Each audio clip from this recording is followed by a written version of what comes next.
Do I consider myself an athlete? Yes, I do. A good clean start so far as they head down into turn one. It's Matt Bohn down the point right now. Then it's Lego, Waz, Holcher, Rosales, your top five here in the early going. Lego still on the back bumper of Matt Bohn as they go through the gravel pit turn. Look at Bohn just trying to hold on to that spot. They're too wide. Here comes Greaves now to the inside. Colton Greaves trying to make a move.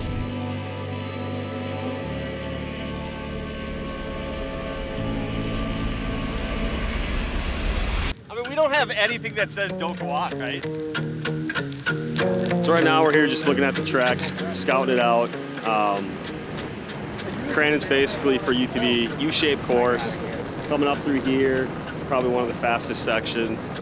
Crest up on top, head down the hill, head down the gravel pit, touching 75, 80 miles an hour. The one thing I tell people, it's probably the one thing in life where, you know, whether it's that 15, 20 minutes or whatever, where the only thing that you're thinking about is what's in front of you, the here, the now, all the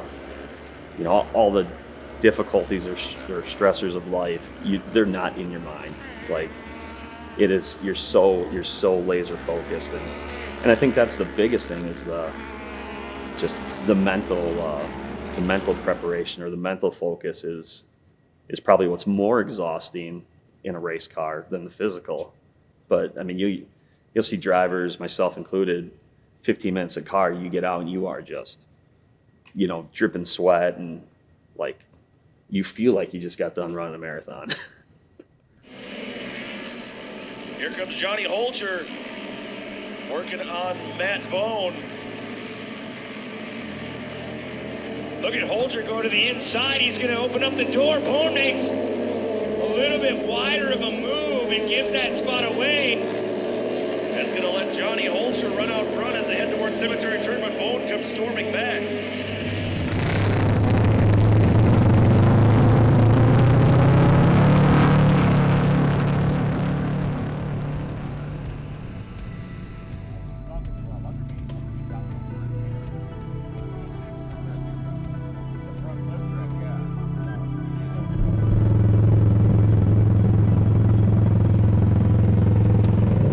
So we're just sitting here waiting to get into early tech, about 6:30 in the morning. Calm before the storm, guys. Got a line of cars in front of us, and be on the track in about 2 hours. You know when you're running the good line, the good lap, you feel, I mean, that's probably the hardest thing I try to explain to people that are new to the race, is that you have to feel the car. Like, the car tells you so much. Like, even when my wife got into it, it's almost like you need to have that in you, because you can't teach it. And like when you're going into a corner, through a corner, that car is telling you exactly, does it want more gas? Is it saying, no, you're giving me too much? And I think those are the little things that they make the difference. I mean, it's you know, it sounds bizarre and whatever, but there is a lot where you do connect with that car. And whether it talks to you or you feel it in you, I mean, you know how to push it. And it's, there are those times where, you know, where you're just, I don't know how you put it into words. It's a big weekend. If you thought the 50th here was big 2 years ago, this one's bigger. There's more going on, there's more racers, there's more campers, more spectators, more television, more live stream.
Probably not broke, but I definitely wouldn't trust him.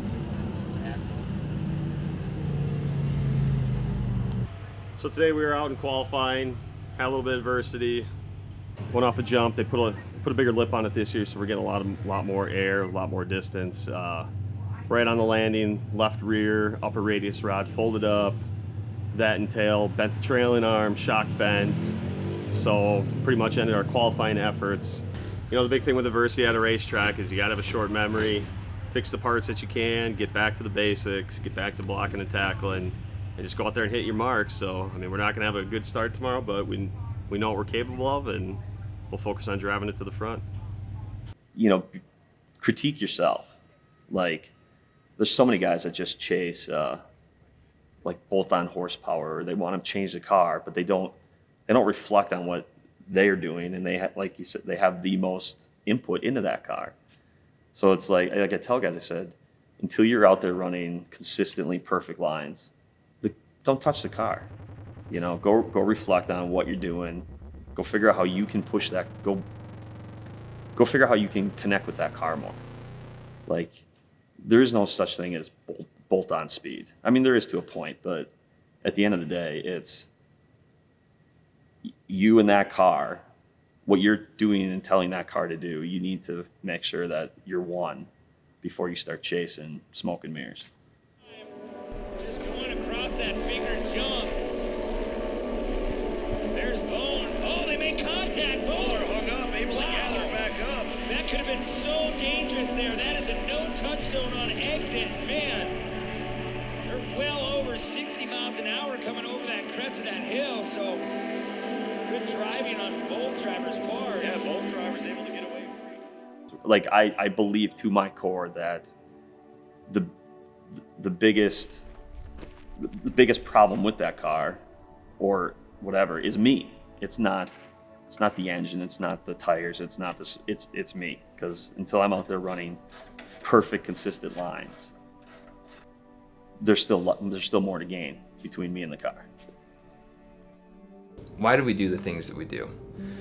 I'm a photographer. Would I consider myself an athlete?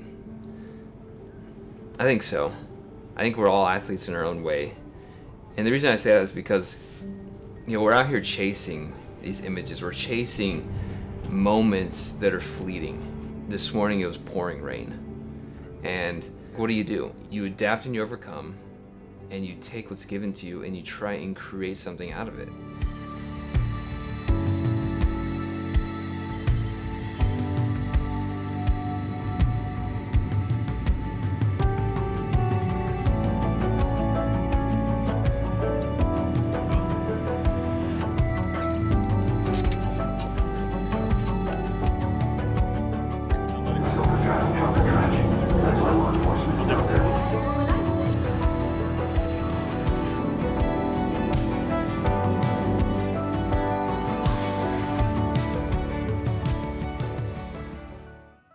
But it's more than just getting in the car.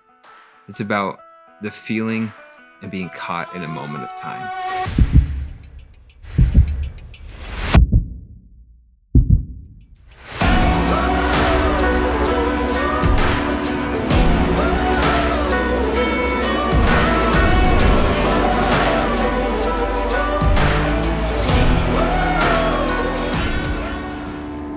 There it is, we're green flag. 30 cars headed down into Forest County, Potawatomi, turn 1.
like I said, it's probably the only thing I found in life where everything is drowned out except for here, now, in the moment.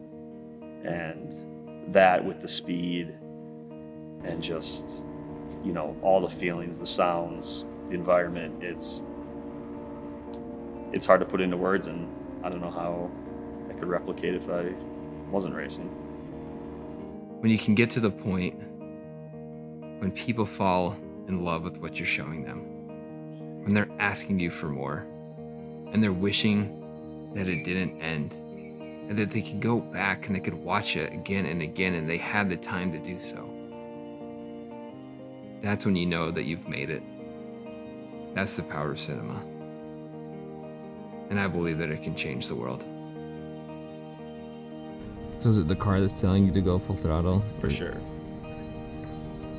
Yeah, the car, I mean, you feel the inputs from the car, and it's still, no matter the inputs you get, your brain's still like, hey, that corner's coming, easy. But you gotta listen to the car, trust the car, and trust your instincts. Push. Send it. Send it.